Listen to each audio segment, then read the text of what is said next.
So we're holding at the Gemara Tzadik Beis Amud Aleph, about 10 lines down. Rabbi Barchama. Ruvain shemachar sadeh l'Shimon. Pay attention to the details here. Ruvain sells his field to Shimon b'Achrais, meaning that if the field is taken away from Shimon, because Ruvain owes money to Johnny, and Johnny comes to Ruvain and says, "Give me my cash," and Ruvain says, "I don't have anything. What about that field that you own?" He says, "I sold it to Shimon." So Johnny goes and takes it from Shimon, because Shimon is what we call the lekuach. So if Shimon comes and Johnny comes and takes it from Shimon, Shimon's going to go back to Ruvain and get reimbursed by Ruvain. So Ruvain shemachar sad l'Shimon b'Achrais. V'zakav b'milva. Now, Shimon took a mortgage. A partial mortgage. Shimon didn't want to pay for the full value of the field right away. Rather, he established it as a loan that he's going to pay later in the future for the field that he's going to acquire now. So Shimon owes, let's random number, $1,000 to Ruvain. Umes, and now Ruvain dies. Mace Ruvain was about to Ruvain, and comes along Johnny v'katorach of Shimon and takes the field away from Shimon. So now, the Baal Chov takes the field away from Shimon. Since Shimon bought a b'Achrais, Ruvain owes Shimon. But since Shimon never paid anything to Ruvain, rather it was Zakar of Milveh, Shimon owes Ruvain. Okay, Ruvain owes Shimon, Shimon owes Ruvain. But Shimon wanted to keep the field. So he went to Johnny and he paid off Johnny. He says, "I'll pay the $1,000 on behalf of Ruvain and the Yisraelim." Dinu da'amar lebnei Ruvain. So the children of Ruvain, the Yarshim, can go now to Shimon and say, "Anon mitatali shavek avun gaboch." You're coming to collect money from me. Our father left money by you, mitaltalin by you. Our father left money by you. Since we owe you cash, right? Since the only thing we owe you is cash, metaltalin of the Yisraelim is not obligated to be paid to the Balei Choiv. Since it's only cash, it's only metaltalin, we don't owe you anything. If it would be karka, you're right, we would have to pay you. But Shimon, since we only owe you money, we're not obligated to pay you anything. So this way, what happens here? Shimon not only paid off the loan for the Bnei Ruvain, he paid that $1,000 to Johnny, but he can't even come and get his money back from the Yisraelim because he didn't lose the field at the end of the day. Amar Rava, says Rabbi, Bekius, if Shimon would be a Bekius, Magbi lahu nialayu ara. He would repay the halva. He would repay his obligation to Ruvain or the Bnei Ruvain by giving them a field, giving them land, not cash. And then he would come and take it away from them. In other words, like this. Remember, Shimon owes Ruvain the value of the field. He took a mortgage out. He said, "I'm going to pay in the future." So Mamela, instead of giving the Bnei Ruvain money, $1,000 cash, he'll give the Bnei Ruvain a field. And then he'll be able to take that field away, he'll be able to retake that field from the Yisraelim. Kirab Nachman, Yisraelim that collected field in order to, based on an obligation owed to their father. Shimon owed money to Ruvain, and now the Yisraelim collected the field from Shimon. Then, so then, since the Yisraelim collected a field, the Baal Choiv can come and collect that field from them. So Shimon, they owe money to Shimon. Shimon owes money to them. So Shimon will give them a field, and then he'll go and collect the field back from them, canceling his obligation to the Yisraelim. Now, the obvious question is, the Rishonim ask, the Pasuk question is that on Daf Pei Vav, we mentioned that you can't just decide to give fields randomly. if you have an obligation to give a chayv, you have to give money. You can't give fields. You have to give money. Default is you pay with money. So how all of a sudden now can Shimon decide I have an obligation to pay Ruvain? I was zoking a little bit of milk, I have to pay my mortgage, so I'll give the field instead of giving cash. If he has cash, he's got to give cash. So the few ways the Rishonim say how to answer the question. One, Pasha Teretz Taisi says is that the only time you're obligated to give cash is if you're not going to lose anything out by giving cash. In other words, it's equal opportunity. Either give money, give field. Neither of them are going to cause any nafkamina. So then we say you have to pay a chay with money before you pay with the field. Right? You can't pay with meshu, but you can't pay with the field if you have cash. But that's only if there's no difference. Here, if Shimon pays with cash, he's going to lose out. So therefore, he will be allowed to pay with the field. That's one teretz. Another mechudesh teretz, the Rabbi says, according to Shidim Mekubet, says, mechudesh teretz, it doesn't mean that Shimon just randomly chooses a field and decides to give a random field to Ruvain, and he can go collect that back. No. What he does is, since Shimon said, I'm buying this field from you, and I'm going to pay for it later. So he has the capability to say, forget about it. I'm not going to pay for the field. You take the field back. Take this field that I bought from you yesterday, take it back today. Not going to pay for it anymore. You can take it back. And then he can go and collect that same field again. But he can't just randomly choose to select one of his fields and give it to the Bnei Reuben. Amar Rabbo, Reuben Shemachah Kol Sadois of the Shimon. Reuven owes money to Johnny. Again, Reuven owes money to Johnny. And now Reuven sells all of his fields to Shimon.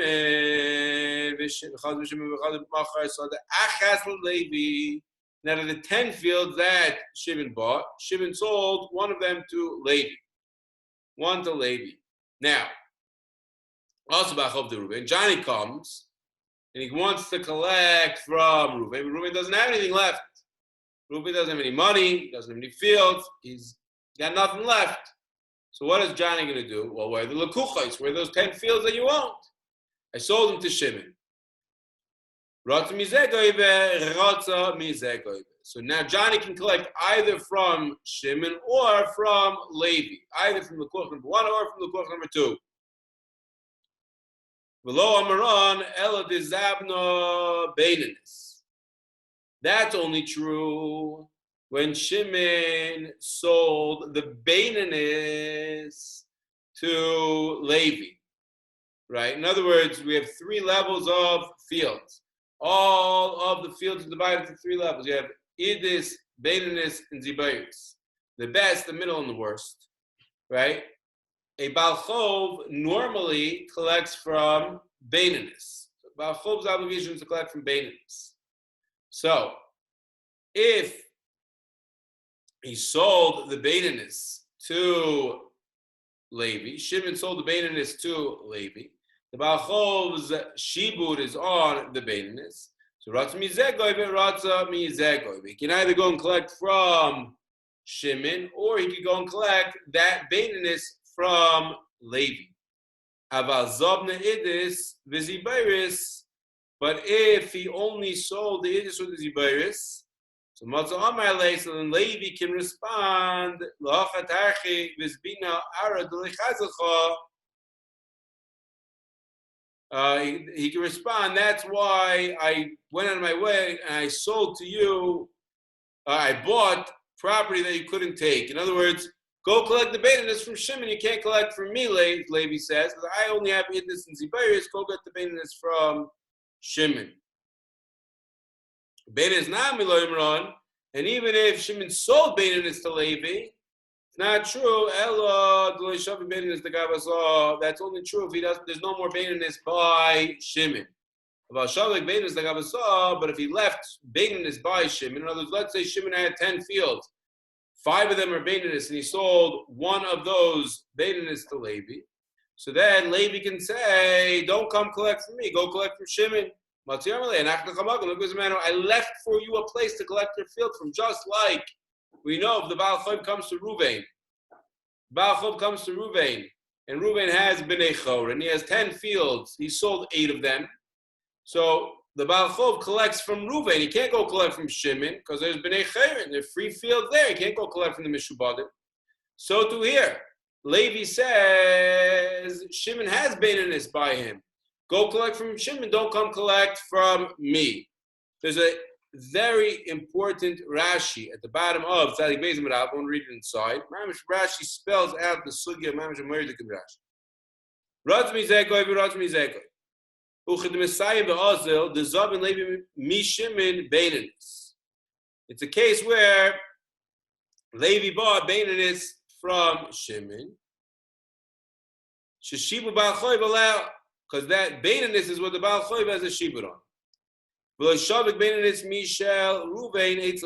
And he didn't leave any Beinanis. In other words, Shimon does not have any Beinanis left that he bought from Reuven. Therefore, the Baal Choiv says, if I want, I can come collect Idis. I can get the best fields from Shimon. Goive. Because the Baal Chov says, Shimon, you took all the fields from Reuven. And you now have taken the place of Reuven to pay off Reuven's obligation. Because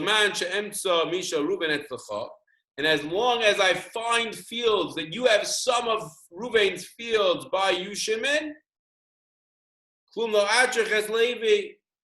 I'm not going to go bother Levi. Because he left for me a place to collect. I have Reuven's fields are sitting by you, Shimon. I don't need to bother Levi. Normally I get Beinanis, and I got on me. But I don't want to bother Levi because I have Reuven's fields are sitting by you. Or Ratza mi Levi goyim. Or the Baal Chayv can now go to Levi. Why? Ki goyin im lo yimtzei tzl Shimon mishal Reuven ela ziberis. If all that's left by Shimon is ziberis, the worst of the worst, I can get a better deal by get better fields by going and collecting from Levi. And goyim beinanis mi Levi. Damalei lakachta es shibute beinanis shidini mutale. Because he could go to Levi, because the Baal Chov, Johnny, can go to Levi and say, you're the one that took fields that are obligated to me. Right? So in other words, there's an advantage sometimes to collect from Shimon. When there's Idis by Shimon, so I'll collect from Shimon. And if the advantage is to collect from Levi, because there's no Beinanis and no Idis by Shimon any longer, he'll go and collect from Levi. Comes along Rashi and asks Sakash. Levi lebeinanis zu miruvein v'niach etzlo zibayres lo hayo yachol Baal Chayv deruvin lachzor al Levi. So he says, hold on. Reuven borrowed $1,000. Reuven has 10 fields. Idis beinanis zibayres. Reuven sells all of the Idis and all of the beinanis to Levi. Sells it all. What's left by Reuven? Zibayris, the worst fields. Comes Johnny the Baal Chayv to Reuven. He says, give me my money back. He says, Reuven says, I don't have any. So, okay, so give me a field. Says Reuven, I don't have any more Idis. I don't have any more Beinanis. I sold them. All I have left is Zibayris. Can the Baal Chayv go and collect the Beinanis from Levi? No. No. Why? Because the Mishnah says, Beferish. The Mishnah we've learned, you can't go collect from nechasim that are mishubad, from nechasim that were sold, when Reuven has b'nei chayrin in his property. Even though the nechasim mishubadim are of higher quality, they're beinanis, and the ones that are b'nei chayrin are only zibayris. Still, tough luck, you can't go get from the beinanis if there is nechasim b'nei chayrin. So to here, how come when Shimon bought all of the field from Reuven, Shimon sold Beinanis, all that's left by Shimon is Zibayris. So he said, Johnny the Baal Chov, if he wants, he could go collect the Beinanis from Levi, or he could collect the Zibayris from Shimon. Why can't why don't we apply the same thing here? That the Baal Chov can't collect from Levi anything, Kozman, that there's still something left by Shimon. That's Rashi's kasha. Answers Rashi. Hasamu de Ruven Baal Chovu. That's because over there in the Mishnah Gemara in Gittin, the Mishnah in Gittin, Ruven is the Baal Chov. Ruven is the one that borrowed the money. Therefore,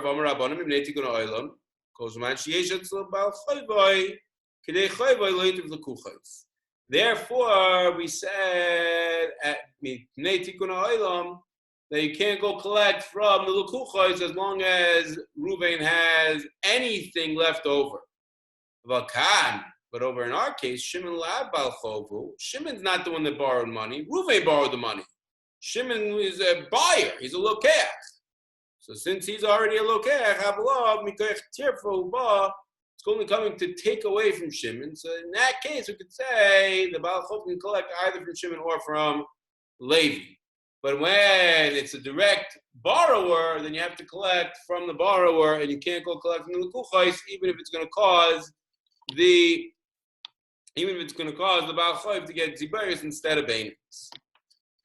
Let's continue in the Gemara and Tzaddik Beis. Amar Rabbi. Ruven Shemachar Sadul to Shimon B'Achrayis. Ruven sold the field to Shimon with responsibility. Bas Baal Chov the Ruven Katarach Leminei.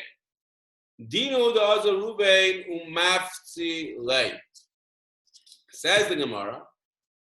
Since the Baal Chov is coming to collect the money from Ruven, Ruven says, I don't have anything. Go collect from the Kuchos. He goes to collect from the Kuchos.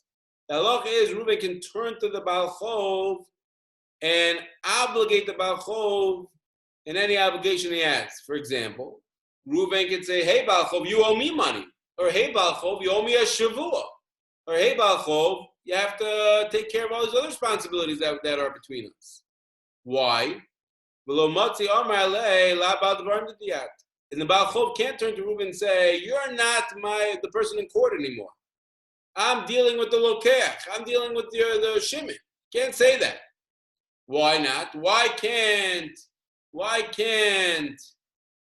the Baal Chov turn to Ruven and say, Ruven, I'm not dealing with you anymore. You're out of the picture. I'm dealing with Shimon now.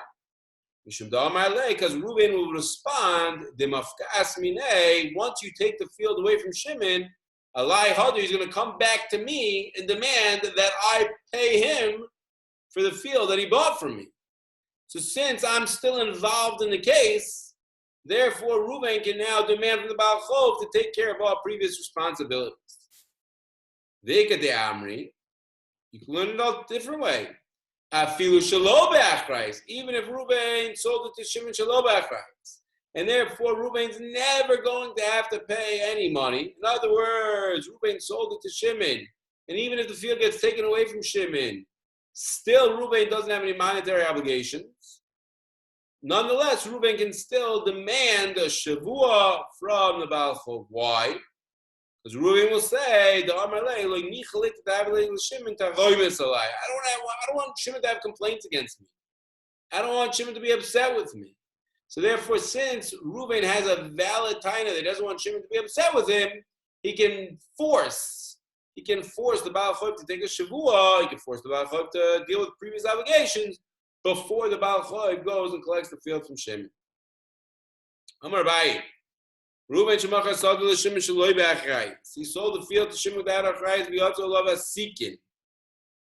And all of a sudden, as Rashi says, the rumors about the field, the rumors that they're going to take this away from Shimon. This field's going to get lost. It's not going to be so easy for Shimon to hold on to it.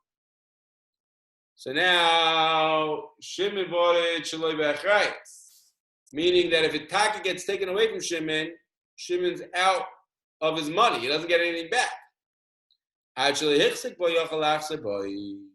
Before Shimon made a chazaka, he's allowed to back out of the deal. In other words, they have an agreement. Rashi says he didn't pay anything yet. He didn't make a kinyan yet. So he calls man, he didn't make a kinyan, even though they have an agreement. It's kimat, signed, sealed, and delivered, but it's not actually, kinyan hasn't taken place yet. then Shimon is allowed to back out of the deal. However, but once the kinyan has taken place, then Shimon is not allowed to back out of the deal. Why? Because Reuven says, Shimon, you know what? It's a bag tied up very well. Tied up very well. And you thought, if the bag's tied up so well, it must have silver coins inside of it. It must be the reason that I tied it up so well is going to make sure that nothing falls out. So you thought it was a good deal. You accepted the risk. You accepted the risk. So to here, Reuven says, you bought the filch leberachais, you accepted the risk. Once he was machzik, but once he made a kinyan, you can't back out. And when is it considered that he made a chazaka? When he trampled and walked around the borders. When he walked around the borders, that's already good enough for him to be considered having made a kinyan. Even if he sold it with a charayas to Shimon, still Shimon can't back out. Why not? In other words, what's the problem? Let him back out. At the end of the day, if it gets taken away from Shimon, Shimon's going to go back and get money from Reuven anyways. So why don't we let him back out? Mishum da'amalei, because Reuven will respond to Shimon, I'm not letting you back out once you made a kinyan. Because he'll say, show me the shtar that it was taken away from you and I'll pay you. Not every time that there are rumors against the field that you're going to lose it, you actually lose it. So if it gets taken away from you and you have a shtar, I'll pay you back. If not, the deal's done. You already bought it. Can't back out of the deal yet anymore. Taisus asks an amazing question.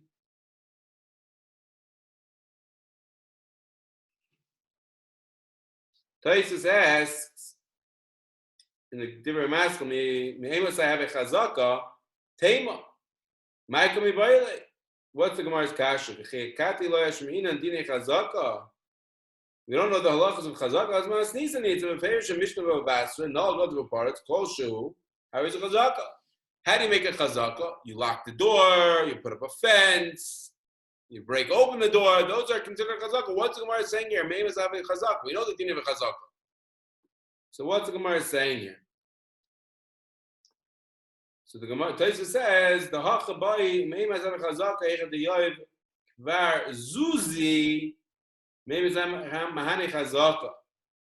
Because Taisus says the whole case is not like Rashi. Really, he did pay. He made a kinyan. And even after the kinyan, he's allowed to back out of the deal. Close mind didn't make a chazaka, and therefore you only need a minimal chazaka in order to finalize the kinyan kesef. That's one answer. Taisus says. The Rivam gives a different teretz, but the Shita Mekubetzes has a teretz, perhaps work with Rashi. In other words, there's a certain level of, when will it be a chazaka that will prevent backing out of the deal? In other words, in Achinami, there was no real kinyan done. But once the buyer goes around on the borders and he starts walking around and investigating the land after they have a deal in place, that's enough of a chazaka to prevent the buyer from backing out of the deal. Even though it's not enough of a chazaka to actually make a kinyan chazaka. It's enough of a chazaka to prevent him from backing out of a deal, to show that he's serious about it enough that he can't back out on the deal. That's the way Rashi will learn that even though there was no real chazaka done, it's enough to prevent the backing out of the deal. Ad kan. Questions, comments, suggestions?